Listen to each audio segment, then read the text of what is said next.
You've tuned in to the Top 10 Garden Show with garden expert Ken Lain. Join the conversation daily as he answers timely garden questions. Email Ken a question directly from your phone to his desktop through the web at watersgardencenter.com. That's Waters with 2 T's, gardencenter.com. Or visit face-to-face throughout the week where he can be found at Waters Garden Center in Prescott.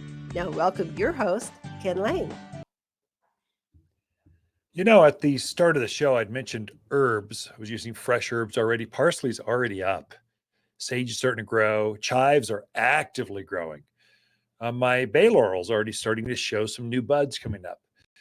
Mint underneath all that matted brown material is starting to grow. So we're starting to activate perennial herbs, the things that come back year after year. And most herbs at this elevation are perennial.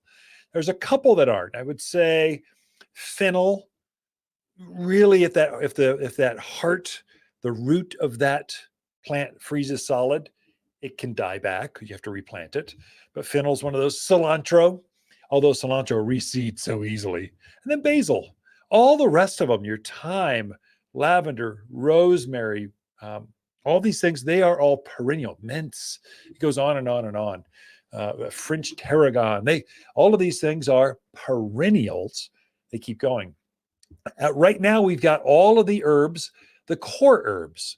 But as we get closer and closer to Mother's Day, that middle of May, we'll have every type of herb you can think, from marjoram to, just everything's going to be there, from medicinals to edible to culinary. We'll have them all. And so it'll be, and multiple varieties. We won't just have sage. We'll have 6 varieties of sage, from variegated to your traditional culinary, all the above. So there's a seasonality. There's a crop grow. So we actually have a 52-week calendar, and we say, when do we want the cachet pot, containered tomatoes to be ready to go? Well, we've got tomatoes now, but they're just a few varieties because it's too early to plant them. We have them in for those folks that love to plant early in a container, and they put it in the garage at night and they roll it out during the day. We've got tomatoes for those folks. It's not the largest variety. The end of this month will be every variety, every shape, every heirlooms to traditionals, to everything in between, and every size. That'll be in the end of April through May. That's the peak season. But we've got a grow calendar. We go, okay, week number 23, we're going to have this coming off out of the greenhouse. So it's all about crop rotations. That is, there's only so much space on the farm. You got to actually get the most out of it. So we can't have lilacs all the time. If we're going to have lilacs, let's use this space, and then we'll use those and bring them into the garden center right now as we speak. The best lilac varieties are right now. And so you'll get the most of them. When that space is freed up at the farm, we put something in there right away. Like the next day, crews are in there plugging the next crop. And so you'll see this rotation coming through at the garden center over and over throughout the season. That's why it's best not to just hit a garden center once in spring and that's it, because you'll just get that spring mix. But you kind of want a summer mix. In a 4-season climate, you want some mums of autumn. You want some echinaceas, coneflowers, Mexican hats, the perennial selection of the summer selection. And then right now you're getting that early spring season, things that love the chilly nights, but this is when you see Lenten rose. You won't see, or hellebores. You won't see that any other time of year. It's just now. So you're just seeing all those, California poppies just came in this week. They're in full bloom. They're the time to go now. You won't see those in 3-4 weeks. So there's a season, there's an ebb and flow to things. And so if you're doing wildflowers, I mentioned California poppies, a classic wildflower. You should feel the urgency. So wildflowers have germinated, this if you're doing by seed, and they are actively growing.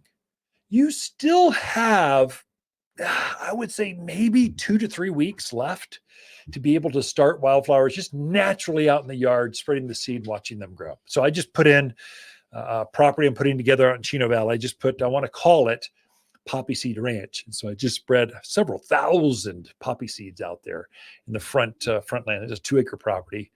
I'm putting it on the market here in a couple of weeks or so. And I just want those poppies to be growing. And I think they'll be in bloom about the time I put this thing up for sale. It's going to be fun to watch. Poppy Seed Ranch. It's going to be pretty. So anyway, just you can put that out there for about another 2 weeks. And then it's going to be too warm to start wildflowers.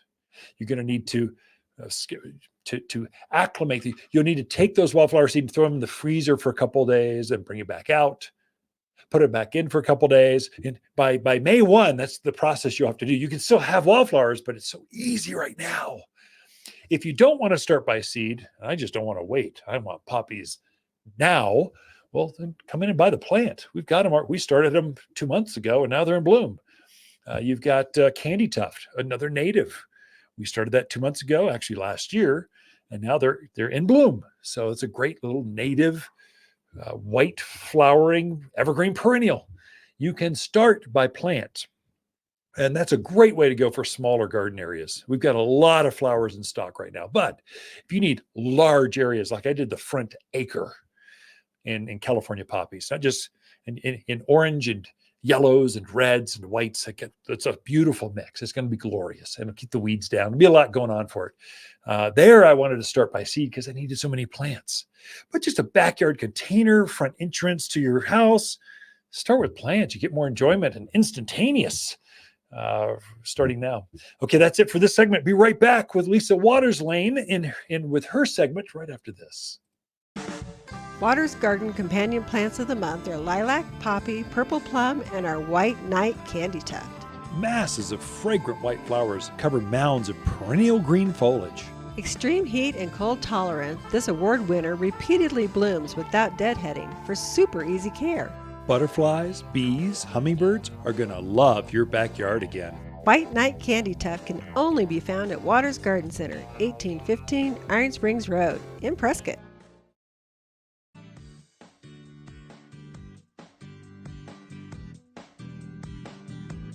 The Top 10 Gardener, your source for timely garden advice seasonally correct for the garden, guaranteed to make a difference in your yard this season.